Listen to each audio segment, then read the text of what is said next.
Racial Discrimination by Lexi Barbosa, Samantha Croker, Christian A. Brown, and Derek Portis. Martin Luther King Jr., also known as Michael, was born January 15, 1929 in Atlanta, Georgia at the family home 501 Auburn Avenue. He entered Morehouse College in Atlanta at age 15, formally graduated from high school, and then graduated in 1948 with a Bachelor of Arts degree in sociology. He was a man to look up to and who often encouraged others to believe in themselves.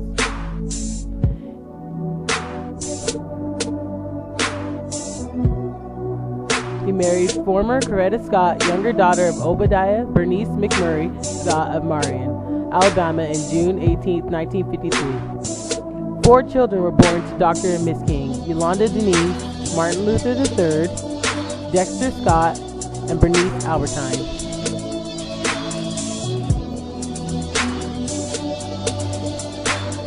The time is always right to do what is right. Civil rights activist Rosa Louise McCauley, also known as Rosa Parks, was born on February 4, 1913 in Tuskegee, Alabama. Rosa Parks' childhood brought her early experiences with racial discrimination and activism for racial equality. Rosa Parks received many accolades during her lifetime, including the NAACP's highest award. The city of Montgomery had no choice but to lift the law requiring segregation on public buses.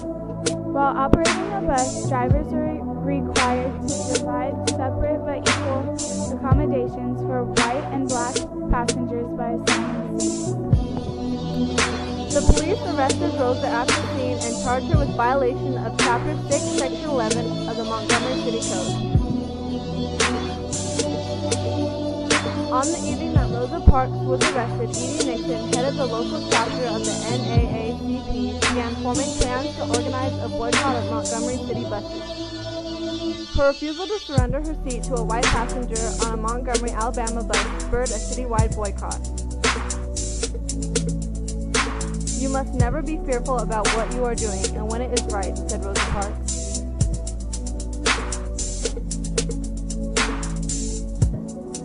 The MIA believed that Rosa Parks' case provided an excellent opportunity to take further action to create a real change.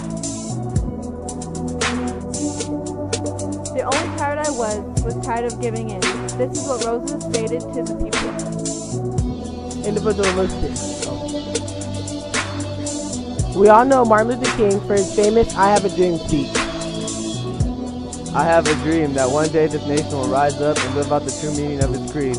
We hold these truths to be self-evident, that all men are created equal.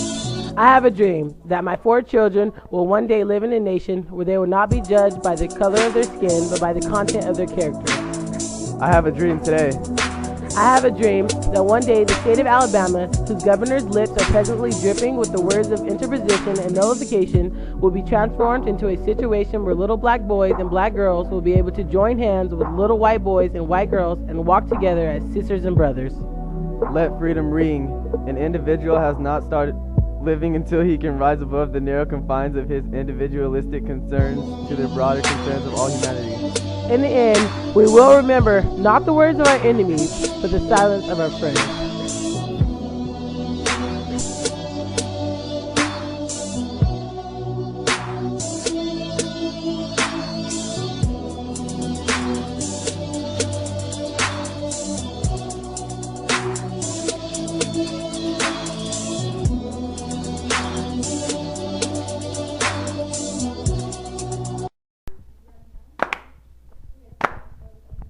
Let freedom ring! Let freedom ring! Let freedom ring! Let freedom ring! One day we will! One day we will! One day we will! One day we will! Be free! Free! Freedom!